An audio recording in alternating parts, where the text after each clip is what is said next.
Hello and welcome to this week's edition of Hometown Sports, the only local sports show on the web with teeth. I'm Jim Rotundo, your host for this week's show.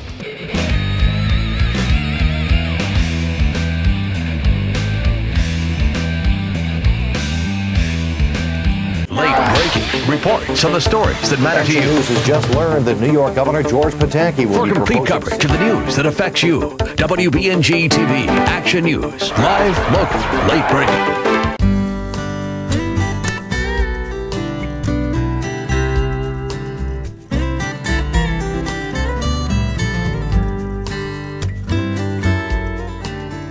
Every Monday on Action News at 6. Only Action News provides local in-depth reports on health issues that concern you. More news from health professionals here in your community. Plus, breaking medical news at 6. The area's most complete look at the day's news, storm tracker weather, and action sports.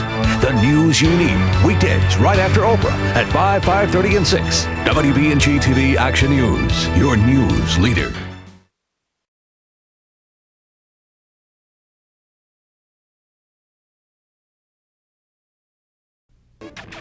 Some prefer to be out enjoying the backdrop of fall foliage, while others prefer the images in the foreground. We'll spare you the travel expenses for highlights from all across our coverage area, and dare we say this show is a knockout. So get excited. Sports Overtime starts right now. Now, Sports Overtime from WBNG TV Action Sports. Well, hi there, and welcome back to the best Saturday night local sports show. I am Brendan O'Reilly. And I'm Justin Horowitz. We went absolutely everywhere today, literally from one end of the section to the other end of the section and beyond, and give you all the good stuff in return. Yeah, we were in 11 counties today. And you know what helps? It's SAT day. That was a really bad day when I was in high school. It turns out to be a really good day now, and it starts with the game, of course, that you told us to start with. That would be in Division 3, and fans of the NFC East can relate to Division 3 in Section 4. The traditional styles of play are similar, and so are the standings. The notable difference is that last year, 3 teams from the NFL division made the playoffs. In Section 4, only 2 will advance. Last night, it was Norwich losing to Forks, so everything is up for grabs. We check out the highlights from today's game. Shenango Valley, Windsor getting together, and homecoming, of course, is a nice way to start. Second quarter, we're tied at 7.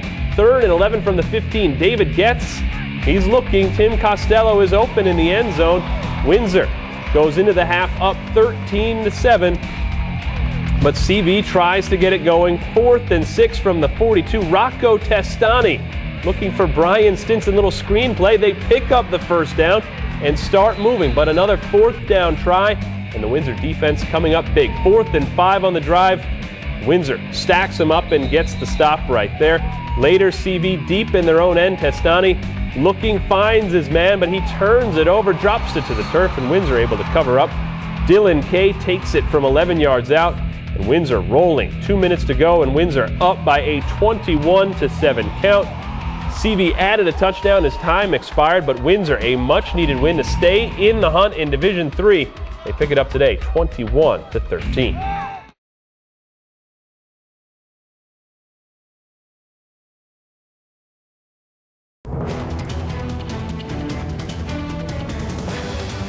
From WBNG TV, your news leader.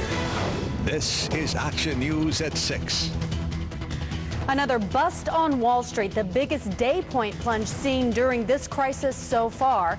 For New York, it only makes budget matters worse.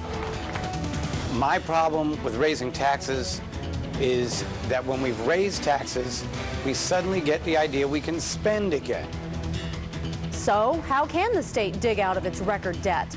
And as more people look to wood heat, they may be burning through the supply. Good evening, I'm Candace Chapman. Where is the bottom? The Dow took an 800-point dive today. During the day, Wall Street recovered almost half, but still closed down. Stocks finished below 10,000 for the first time since 2004. Analysts say banks and investors worldwide are wrapped up in the credit crisis. Global markets led the sell-off. Analysts say investors looking for a safer bet put their money in U.S. government debt. Firewood is in high demand as home heating costs continue to rise. Homeowners are turning to fireplaces and wood stoves to keep warm. Action News reporter Julianne Sweeney shows us how suppliers are trying to keep up. Bill Delaney owns Bill's Firewood in Appalachian. This log processor cuts firewood, splits it, then sends it up a conveyor belt. Delaney says lately it has been getting a workout. Basically, the phone started ringing from July 4th and it's not stopped. Delaney says with skyrocketing fuel prices, many people plan to turn to the fireplace or wood-burning stove to stay warm this winter. But due to increased delivery costs, it could cost you more. A truckload of firewood costs $225 this season. Last year, Delaney was charging less than $200 for a delivery this size. Wagner Lumber in Owego sells log-length firewood to homeowners and businesses. Log yard manager Ty Bogren says he gets calls daily for firewood. Sales have surged since May. I think a lot of people have been just putting it off, and as the weather gets colder, they start to panic.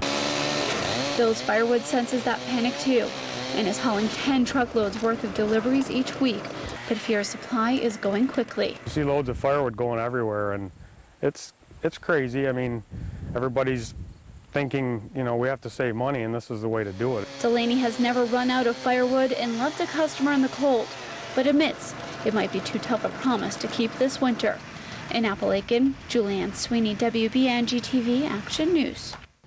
Delaney says firewood sales trickle off by the end of December. He says he is already reserving firewood for next season. It's a pleasant fall day, but maybe not so much tonight. Meteorologist Doug Peters joins us from the Storm Tracker Weather Center. Well, Candace, speaking of firewood, you might have to throw another log on that fire tonight. We are expecting a freeze tonight, a hard freeze that is. Looking out the freeze warning that is in effect for the entire area. Most of us will end up below the 32-degree mark, and quite a few locations in the valleys will end up in the upper 20s, so certainly a very chilly night.